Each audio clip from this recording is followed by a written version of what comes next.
కంచిపట్టు చీరల సామ్రాజ్యం తెలుగు ప్రజల షాపింగ్ ప్రపంచం వారాహి సిల్క్స్ కూకట్పల్లిలో ఏప్రిల్ 4న గొప్ప ప్రారంభం. సో సిరి ఏం చేస్తుందో మీ అందరూ తెలియదు కాబట్టి సిరి చెప్తుంది. సిరి ఏం చేస్తుంటావు?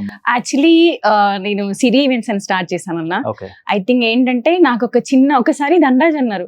అంటే ఏమన్నాడంటే ఒకసారి నేను షాపింగ్కి వెళ్ళాం, మన షాపింగ్ అంటే బాగా చేస్తాం కదన్నా, 10,000తో అయ్యే పని కాదు, పట్టుకొని పోవాలి, ఒక 50,000 పట్టుకొని వెళ్ళాలి. అబ్బాయి ఏంటి ప్రతిసారి ఏం అడగాల్సి వస్తుంది, ఓకే నేను ఎందుకు ఇలా ఉన్నాను, ఇది కరెక్ట్ కాదు కదా, నా స్టాండ్ నేను తీసుకోవాలి కదా అని అసలు దండాజ్ తెలియకుండా నేను యూట్యూబ్లోనే నేర్చుకున్నాను. ఇస్ బిల్వపత్ర అని బాంబే కంపెనీ అన్న, ఇస్ కర్ణాటక. సో వాళ్ళ దగ్గర యూట్యూబ్లో 3 months కోర్స్ తీసుకున్నాను అన్న. దండాజ్ కంటే ఫ్రెండ్ ఇంటికి వెళ్తున్నా, అలా వెళ్ళేసి ఒక 10 times వెళ్ళి ఈవెంట్ ఆర్గనైజ్ చేసి నేర్చుకుని దండాజ్ చెప్పకుండానే నా నైట్ కూర్చుంటే ఏదో ఆలోచిస్తున్నా. ఒకసారి ఇలా రాని పిలిచా, చెప్పు అన్నాడు. నేను ఇలా సిరి ఈవెంట్స్ అని స్టార్ట్ చేయాలనుకుంటున్నా, నువ్వా ఈవెంట్స్ చేయగలవా, అసలు నీకు బద్ధకం కదా అన్నాడు. అమ్మా నువ్వు ఈ మాట అంటావా నన్ను, చూడు నేను అలా నేసి నించుంటానని ఫస్ట్ తనకే బుక్ ఇచ్చి ఓమని రాయించుకున్నా. ఫస్ట్ నా డైరీ అన్న, ఆల్రెడీ నాకు బుకింగ్స్ ఉన్నాయి అప్పటికి, రాయించుకొని స్టార్ట్ చేశానన్న. అండ్ దెన్ దండాజ్ అలా అన్నాడని 6 months లో తీసుకెళ్ళి నా ఈవెంట్ కంపెనీ ఇలా పెట్టుకున్నాను. 6 months. ఎందుకంటే ఐ హావ్ ట్రైన్డ్, ఒక మ్యారేజ్ ఎలా చేయాలన్న, బర్త్డేలో కంప్లీట్ ప్లాన్ వేసుకుంటాను అన్న నేను. సో దాని ప్రకారం వెళ్ళిపోతా. నా థాట్స్ కూడా చాలా యూనిక్ గా ఉంటాయి. అంటే ఒక్క చోట చేసిన డెకర్ ఇంకో చోట చేయను. నేను క్లయింట్కి ఏంటంటే నచ్చి చెప్తా. కొంతమంది క్లయింట్స్ అంటారు అమ్మా ఇంత ఎక్స్పెన్సివ్, ఇంత ఇది అని అంటారు. నేను అంటాను sir depends on your budget, మీరు ఈ బడ్జెట్ అంటే ఇలాగే ఉంటుంది, ఈ బడ్జెట్ అంటే లేదు మీరు యూనిక్ గా కావాలి, మీరు చేసుకుంది వేరే వాళ్ళు చేసుకోకూడదు అనుకుంటే ఇలా వెళ్ళండి అని చెప్తారు. సో ఎక్కువ ఎలా బర్త్డేస్, మ్యారేజెస్ లో అన్ని అన్న A to Z ఇంక్లూడింగ్ నా దగ్గర ఉన్న షెఫ్స్ కూడా ఎక్కడ ఉండరు, అంతమంది వంట కూడా మొత్తం అన్న కంప్లీట్ మేకప్ కానించి ఇంక్లూడింగ్ వెల్కమ్ చేసే గర్ల్ కానించి A to Z ఉంటది నా దగ్గర. I have 150 members team. Actually flavour decor అని ఒక 10 batches ఉంటాయి, కుకింగ్ అని ఒక 10 batches ఉంటాయి, మేకప్ అంటే ఓన్లీ ఫర్ 1 person. అంటే కొంతమంది ట్రస్ట్ చేస్తానన్నా, ఓకే వీళ్ళని పెట్టుకుంటే సక్సెస్, అలా కొంతమంది కొన్ని పిల్లర్స్ ఉన్నారు నాకు, వాళ్ళని మాత్రమే కంటిన్యూ చేస్తా. షాక్ అయ్యాడా ధనరాజు ఇంత లేజీగా ఉండే సిరి? ఎక్స్పెక్ట్ చేయలేదన్నా. అంటే బేసిక్ గా నువ్వు ఇది చెయ్యకుండా చేసి చూపించరా, కానీ నేను ఎందుకన్నా రీసెంట్ గా మా బాబుకి బైక్ కొన్నాను, నేను నేర్చుకుంటానన్నా. నీకేమొస్తుంది బైక్ అన్నాడు. రీసెంట్ గా ఒక 9 months బ్యాక్ 5 minutes అన్న కిందకి వెళ్ళి యూట్యూబ్ లో కొట్టేసి బైక్ నేర్చుకున్నాను. నువ్వు అన్నావు కరెక్ట్ 5 minutes లో నేర్చుకుని బైక్ వచ్చేసింది నాకు, నడిపి చూపించా. మా వాడికి జిక్సర్ కొని ఇచ్చానన్నా నేను. మమ్మ I want Gixxer bike. Okay నేనే వెళ్ళాను. వాడు అడగగానే బేసిక్ గా నాకు పిల్లలంటే చాలా ఇష్టం అన్న. మా దీపు కానీ వాళ్ళు ఏదైనా అడిగారంటే ఇమీడియట్లీ ఇచ్చేస్తా. మా దండాజీ తిడుతుంటాడు, వాడు అడగకముందే అన్ని ఇచ్చేస్తుంటావు, వాడు అడగకుండే అన్ని చేసేస్తుంటావు అని. వాడు అడిగాడు, ఇమ్మీడియట్లీ ఆ నెక్స్ట్ డే వెళ్ళి తీసుకొచ్చి వాడికి ఇచ్చేసా కేసు. నా నేర్పించమంటే అది నిజంగా పనిలో ఉన్నాడన్న. నేర్పించమంటే ఎపా నీకేం వస్తుంది అన్నాడు. అమ్మ నువ్వు నన్ను ఇంత మాట అంటావా అని సిల్ నేర్చుకున్నాను. కార్ కూడా అలాగే నేర్చుకున్నాను నేను. ఇప్పుడు వర్క్ చేసినప్పుడు తెలుసా, అంటే ఇనిషియల్ గా తెలుసా అందరికి ధనరాజ్ వైఫ్ సిరి ఈవెంట్స్ అని పెట్టింది, ఎక్కడ కూడా ధనరాజ్ నేమే వాడలేదు వాడనన్నా అసలు ఇప్పుడు కూడా? లేదన్నా, ఎవరైనా పర్టికులర్ నన్ను గుర్తుపడతారు కదా బయట, మీరు ధనరాజ్ వైఫ్ కదా అంటే అవునండి. వాళ్ళు అడిగి తింటూ అంటే తన ఫేమ్ వాడుకోవడం నాకు నేనుగా ఉంటేనే బెటర్ అన్న. పర్లేదే తన ఫేమ్ వాడుకోకుండా నువ్వు ఈవెంట్స్ చేసావంటే ఇప్పుడున్న కాంపిటీషన్ లో చాలా గ్రేట్. అది చాలా కష్టం అన్న. ఈవెంట్స్ అనేది చాలా మంది ఈజీ అనుకో, దట్ నాట్ ఈజీ అన్న, చాలా కష్టం. బ్రెయిన్ పెట్టాలన్నా నేను కొన్ని సార్లు మ్యారేజ్ పడుకున్నాను, ఒక 1 week 10 days కూడా పడుకోను. లిటరల్ గా అందరినీ ఫాలోఅప్ చేస్తూ ఉంటారు. నా మేనేజర్ ఉంటాడు, నా టీం ఉంటుంది, అయినా సరే నేను ఫాలోఅప్ చేస్తుంటా. నేను 2 o'clock వెళ్ళిపోతాను నా ఫ్లవర్ మార్కెట్కి వెళ్ళి ఫ్లవర్స్ కూడా చెక్ చేసుకుంటాను. ఐ థింక్ మల్లెపల్లి గుడ్డి మల్కాపూర్ అంటారు. 2 o'clock వెళ్ళి ఫ్లవర్స్ అన్ని చెక్ చేసుకుని అప్పుడు పంపిస్తా.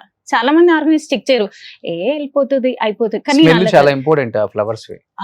ఎందుకంటే డెకార్ చేసినప్పుడు ఆ బ్యూటీ కానీ ఆ ఫ్లేవర్ కానీ తెలిసిపోతుంది అన్న. ఆ స్టేజ్ ఎక్కగా నా సువాసన తెలిసిపోతుంది. యాక్చువల్లీ చాలా మందికి ఇవన్నీ తెలియదండి. డెకార్ చూడడానికి ఓకే తక్కువకి వచ్చిందా బాగుందా ఇలా చూసుకుంటారు, కానీ ఆ బ్యూటీనెస్ అనేది ముఖ్యం అన్న. అంటే ఐ ఫీల్ ఏంటంటే రాయల్ గా ఉండాలి, క్లాసీగా ఉండాలి, చూడగానే వావ్ అనిపించాలి, అలానే హంగు ఆర్బన్ సింపుల్ గా ఉండాలి, అంతే నా టార్గెట్. ఇండస్ట్రీలో సెలబ్రిటీస్ మ్యారేజెస్ కి ఎవరిదానికి చేసావు? బేసిక్ గా నేను సెలబ్రిటీస్ అస్సలు తీసుకోను, వచ్చినా కూడా తీసుకోను. అంటే ఇక్కడ రిలేషన్ అంటే వచ్చేస్తుంది అన్న. ఫస్ట్ ఆఫ్ ఆల్ ఎందుకంటే మనీ కానీ బాబాయ్ అన్నాం అనుకోండి, సిరి మనమే కదా ఎక్కడికి వెళ్తాం అంటారు. అవునా? నేను 2-3 చేశానన్నా లిటరల్ డబ్బులు ఎగ్గొట్టారా? ఆబ్వియస్ గా చెప్పకూడదు. సో అందుకనే నేను ధనరాజ్ నుంచి వచ్చిన ఏది తీసుకోను. ధనరాజ్ నుంచి రికమెండేషన్ వచ్చిందంటే నేను బిజీగా ఉన్నానని చిన్న కళ తప్పుకుంటా. రిఫరెన్స్ ఇస్తుంటాడా ధనరాజ్ కూడా? లేదన్నా, అసలు తన ఫీల్డ్ కి నా ఫీల్డ్ కి సంబంధం లేదు. ధనరాజ్ నుంచి వచ్చినా కూడా నేను తీసుకోను. నా అంటే నా వర్క్ చూసి రావాలి తప్ప ధనరాజ్ వైఫ్ అను అది కాదు. నా వర్క్ చూసి, నా టాలెంట్ చూసి నాకు రావాలి. అది ఇంపార్టెంట్ కదన్నా. ఎన్ని రోజులు ధనరాజ్ వైఫ్ కి సర్వైవ్ అవ్వలేం కదన్నా. నాకు టాలెంట్ ఉంటే ఆటోమేటిక్ అదే నడుచుకుంటూ వస్తుంది. అంతే, నా టార్గెట్ అయితే అంతే. పొలిటీషియన్స్ ఎవరైనా చేసావా? నేను ఏదైనా పెళ్లికి వచ్చింటే మేబీ నేను చూసిండి అబ్బా ఎంత బాగా చేశారు అనుకున్నా. చేశాను. అండ్ దెన్ మన సినిమా వాళ్ళకి కూడా ఏంటంటే లిటరల్ గా వాళ్ళు నాకు సినిమా వాళ్ళని తెలియదు. నేను ఈవెంట్ చేసి ఓహో వాళ్ళు వచ్చి అది మీనండి అంటే అవునా ఓకే అండి నాకు తెలీదు. సో చాలా మంది సింగర్స్ కూడా చేశా. డెస్టినీ వెడ్డింగ్స్ కానివ్వండి, గోవా కానివ్వండి, నాకు తెలియకుండానే నేను సినిమాలో చేశా. అంటే వాళ్ళ ఫాదర్ మదర్ అలా కాంటాక్ట్ అయ్యేవాళ్ళన్న. అక్కడ చూసినాక ఓహో ఈ పిల్లనా ఓకే అనుకున్నాను తప్ప చాలా మంది చేశాను. బట్ పేర్లు చెప్పడం కరెక్ట్ కాదేమో మేబీ. దాందే ఉంది, పెళ్ళిళ్ళకి డెకరేషన్ చేసిందానికి అలా అని కాదన్న. అంటే క్లయింట్ ఒక ఇన్ఫర్మేషన్ లేకుండా వాళ్ళు ఒక సింగిల్ పిక్ కూడా పోస్ట్ చేయను నేను. అసలు ఓన్లీ డెకార్ మాత్రమే పోస్ట్ చేస్తా. ఓకే మీరు అగ్రి అనుకుంటేనే పోస్ట్ చేస్తా. అంటే అడగనన్న వాళ్ళంతా కొంతమంది అడుగుతారు సిరి మమ్మల్ని కొలాబరేట్ చేయని, అప్పుడు మాత్రమే కొలాబరేట్ చేస్తా. ఎలా ఒక కోటి 2 కోట్లు తీసుకుంటావా పెద్ద పెద్ద మ్యారేజెస్ కి? నో అన్నా, యాక్చువల్లీ నా దగ్గర అంటే స్టార్టింగ్ మ్యారేజ్ బడ్జెట్ 5 lakhs అన్నా. అవునా? 5 lakhs తోనే స్టార్ట్ అవుతుంది. ఓకే, 5 నుంచి 5-10 అంటే ప్యాకేజెస్ ఉంటాయన్న. 5, 10, 12.5, 15 అలా ఉంటాయి. యాక్చువల్లీ నెక్స్ట్ మంత్ ఒక మ్యారేజ్ చేస్తున్నాను. ఈజ్ వెరీ యూనిక్ అనమాట. 1.5 CR యాక్చువల్లీ 5 days మ్యారేజ్ అన్న, కంప్లీట్ నాది. సో ఏంటంటే వాళ్ళు ఏమి చేయరు, జస్ట్ బట్టలు బంగారం మాత్రం మీరు తెచ్చుకోండి, మిగతా దంతా నేనే. సో అలా ప్యాకేజ్ ఇచ్చినప్పుడు ఏంటంటే మనకున్న క్రియేటివిటీ బయట పెట్టడానికి ఛాన్స్ ఎక్కువ ఉంటది. సో ఈ లెక్కన ధనరాజ్ కన్నా ఎక్కువ నువ్వే సంపాదించుంటావు అంటే. యాక్చువల్లీ ఇది కూడా నాకు ఎప్పుడు అనిపించింది అంటే ఛాలెంజింగ్ గా తీసుకోవాలన్నప్పుడు తను సినిమా స్టార్ట్ చేశాడు కదా, అప్పుడు ఒక మాట అడిగాడు నన్ను, సిరి నేను అనుకుంటున్నాను ఒక 2.5 years 3 years బ్రేక్ వస్తుంది, ఓకే గో హెడ్ నేను హ్యాండిల్ చేసుకుంటాను నువ్వు వెళ్ళు. అప్పుడు స్టార్ట్ చేసా ఈవెంట్స్? అప్పటికి స్టార్ట్ అయ్యిందన్న. నేను స్టార్ట్ చేశాను 6 months లోనే మంచి. అంటే నా క్లయింట్స్ కూడా ఎలా ఉంటారంటే ఒక పెళ్లి చేశాను అనుకోండి అన్న, సీమంతం అండ్ దెన్ డెలివరీ 21 days, నామకరణం, ఫస్ట్ బర్త్డే, సెకండ్ బర్త్డే అన్ని నాకే. ఇంకా వాళ్ళ ఫ్యామిలీకి సంబంధించిన ఈవెంట్స్ అన్ని నాకే వస్తాయి, అందులో డౌటే లేదు.